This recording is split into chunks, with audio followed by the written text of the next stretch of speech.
Right, here we go. This week marks a shift in emphasis for us as we move to the second unit of the course where we are focused on specific contexts in sports. So, for example, we're going to focus on youth and high school sports, intercollegiate sports, and also professional sports. And most importantly, the idea is to help you obtain the skills necessary to secure a job in the sport world. Okay, so as always, let's look at the learning outcomes. As you can see from these, we will focus on career planning, field experiences or internships, and professionalism. And these elements fall under the notion of developing a professional perspective. The textbook includes information on general education requirements also, but we will not focus in that area. So achieving success in most business settings requires specific knowledge, skills, values, and understanding that students are expected to begin to acquire as undergraduates. The first step toward acquiring these requisites to success involves adapting the perspective that you are now more than simply a student. You are a professional.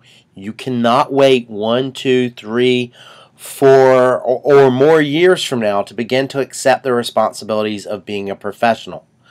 Unequivocally, I can tell you, you will gain more from your degree program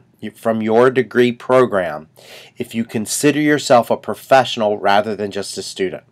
Your perspective of yourself and sport management as an academic pursuit will influence how you approach your coursework.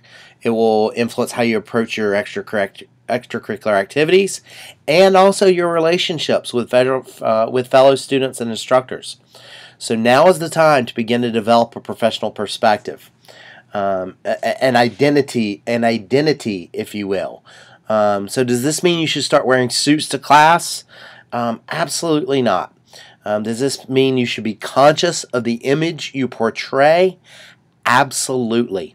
I feel like oftentimes people wonder to themselves, why am I not getting the breaks in life or in work that I want? And one of the reasons is to first stop looking outward and stop blaming others. Get over that. There's a tendency to think, oh, they got that job. They got that job for insert the reason. But I implore you to look inward and to develop some self-awareness. Some of you, when you come to class, you display an image of, hey, look at me, I'm a slug.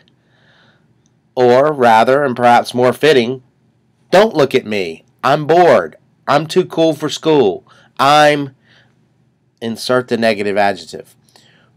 While others, and I'd say most of you, are more self-aware and portray a lighter, happier image of, I'm interested, I'm engaged, I'm excited about my future, I care.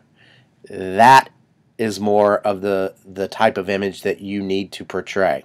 Ultimately, sooner or later, you have to develop that self-awareness and realize what images you are sending to the world about yourself.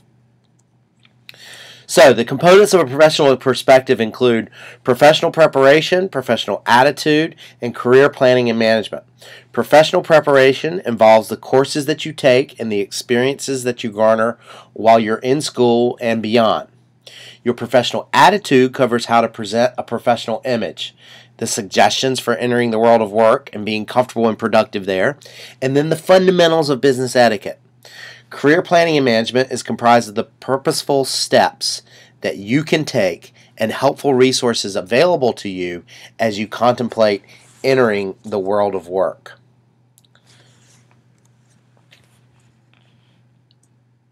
So in moving on, yes, it takes professional preparation to manage unique sport environments. That is absolutely true. As we have discussed previously, sport management preparation programs exist at the baccalaureate, which is undergraduate, master's, and doctoral levels. Baccalaureate programs prepare students for entry-level positions in the sport industry. Master's level education prepares students for more advanced, specialized responsibilities. And then the doctorate usually emphasizes research. Students who seek the doctorate typically wish to be in a position such as the one that I am. They typically want to become professors or want to work in some other capacity in a college or a university setting.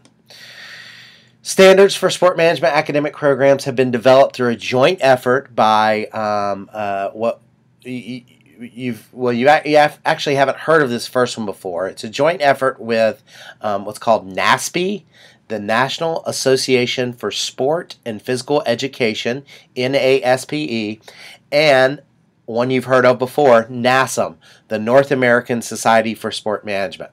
And then the coursework designed by NASPE and NASM focuses on preparing you for a career in one of the many sport industries.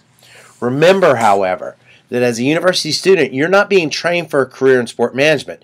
You're being educated for a life in which you hope to enjoy one or more positions in sport management. And that is key to remember, and that's one of the reasons why university coursework is structured so that you get a general education. As well as a more specialized one. As a university graduate, you'll be expected to express yourself well, both in writing and in speaking. As a sport manager, you will also be expected to use critical thinking skills, which can be acquired and developed in both general education, major, and also concentration courses. And then these skills will be useful in generating original ideas and creative solutions to a broad spectrum of societal and global concerns. One of which is, of course, the way these people are dressed. No, I'm just kidding. Okay, sorry about that, you Raiders fans. As those of you who are RPTA majors know, your terminal or your final experience after all coursework is complete must be a 400-hour internship. 400 hours of hands-on field experience must be accumulated under the supervision of a qualified, on-site, professional, and qualified supervising faculty members. So you essentially have two supervisors there. Our official field experience is, of course, called an internship, but we also offer RPTA 330, which is technically called field experiences, where students can gain official experience and course credit prior to their senior year. And these experiences are opportunities to learn about managerial responsibilities and the scope of the sport business while working in a sports setting. They also present opportunities for students to apply what they have learned in the classroom to a real-life situation, thus connecting theory with practice. Most professionals that I have exposed you to already or that will expose you to in this class will talk about or have talked about the value of field experience, particularly the internship. And I am now highlighting it also. So the internship can lead to professional employment. Or on the flip side, like me, it could also help you rule out a particular area that you might that you thought might be of interest, but actually you realize is not. I, for example, cycled through countless field experiences before deciding upon a final career path. So, Dr. Greenwood, I have always dreamed of being the next general manager of the Chicago Cubs, or insert your favorite team. Will you place me in my dream job working alongside Theo Epstein? That's Theo Epstein pictured here. Well, you know, here's where I insert the wild laughter. I'm not going to do a wild laugh because I'll sound like a hyena and it'll hurt your ears. I know that's not funny to some of you, as maybe your bubble, so to speak, has not yet been popped. And I thought the same thing when I entered college. I remember asking my roommate in college a question along the lines of, who do I go to tell them about my interest and get placed in an internship? His response was, dude, I think you have to do that yourself. My retort back to him, huh? What? How the hell am I supposed to do that myself? Isn't that the point of going to a well-connected university? Well, you know, I guess I made a pretty good point there, but ultimately I was ignorant of how the system works. I, as a faculty member, cannot dictate to sport organizations who they hire. Sure, you know, that would be nice if I could pick up the phone and call the San Francisco Giants Human Resources Department and say, Please place Sally in your marketing department as an intern. She made all A's this quarter and deserves a nice internship. Thanks. Talk to you soon. I simply cannot do that. What I can do is make connections with professionals and encourage them to pass along opportunities to me for our students. For example, my relationship with the Giants does open doors for our students, and I am very purposeful with my relationship building in trying to help not only myself but our students and ultimately our department and Cal Poly. There's also benefits that you receive through my membership in professional associations. For example, NASM and Teamwork Online provide a listing of a ton of opportunities in the sport world, from seasonal jobs to internships to full-time positions. If you have not already, you should follow Teamwork Online through Twitter to receive those announcements yourself. We also post a wider list on our RPTA jobs blog. So, will we not place you? So we will not place you in a dream internship working with Theo Epstein. Theo Epstein, for those of you who don't know, is the youngest general manager in the history of major professional sports. But, you know, we won't place you along Theo Epstein, but we might help you along the way.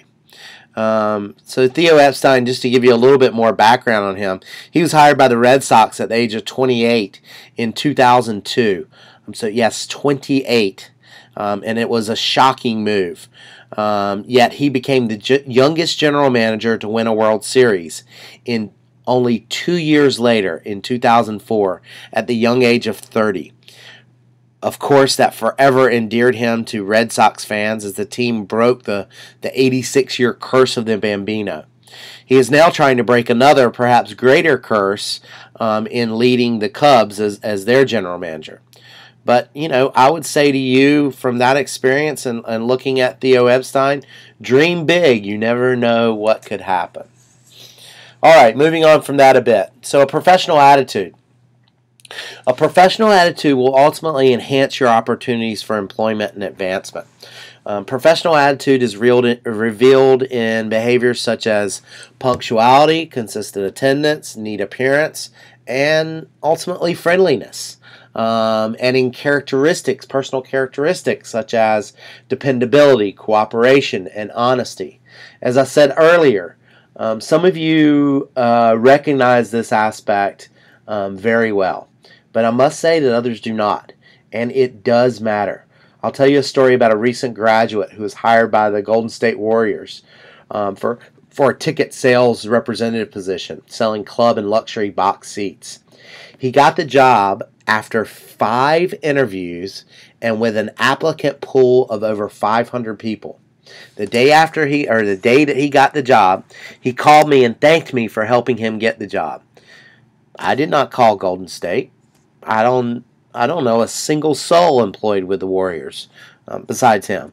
But what I did was impress upon him the importance of becoming a professional right away. He listened. He came up after class and talked sports with me. He threw ideas my way about things he could do. He got a job working here in town with the San Luis Obispo Blues, working also with Cal Poly Athletics, chasing his dream. And I helped to coach him along the way. I will help you do the same, but you have to do your part. This slide, as you can see, provides some standards and some helpful hints for dressing professionally for interviews. Okay, the final element I'll cover in this lecture is career planning and management. Although frequent job changes has become the norm, you can achieve employment security only by continuing to develop new skills. And how do you develop new skills? Through lifelong learning and by assuming personal responsibility for managing your career. The complex process of making career decisions is one that many college seniors feel ill-prepared to tackle and often struggle with anxiety. I know I did before graduation. As you think about the prospect of the so-called real world looming large, I really hope, and I have structured this class to try to help along those lines. Career planning and management involves 4 stages. Self-awareness and exploration, which entails identifying and understanding your personal and work values, interests, abilities, aptitudes, personality traits, and desired future lifestyle. Also includes occupational exploration, which means taking a broad look at career fields and researching specific occupations, work environments, and employers that may be a match with your unique career profile as identified through your self-assessment. Decision making, the process of consciously analyzing and weighing all information that you gathered about yourself, various occupations, and career paths. At this stage, you will make a tentative career implementation, formulate educational and vocational goals, and ultimately develop plans to achieve them. Remember, the more you learn about yourself and the world of sport management, the better and more realistic your educational and career choices will be. And finally, career implementation, which involves sharpening your job search skills, learning to prepare an effective resume and cover letter, identifying sources of job leads, presenting yourself professionally in interviews, evaluating and accepting a job offer, and adjusting to a new position. Career planning is not a single once-in-a-lifetime event. You are continually developing new interests, new knowledge, and new skills throughout your coursework. Through your coursework, through your leisure activities, volunteer experiences, summer and part-time jobs, and internships. In other words, you are constantly evolving as a person. Throughout your career, you may be motivated to reevaluate your options when changes in duties or work conditions of a job cause you to be less than satisfied with it. Each time you face a career or job change, you will go through these career planning stages. The textbook goes into detail regarding career information on values, interests, skills, and resources to help you. I implore you to use that information, and ultimately we will apply many of these skills to your individual project on a sport organization. That's it.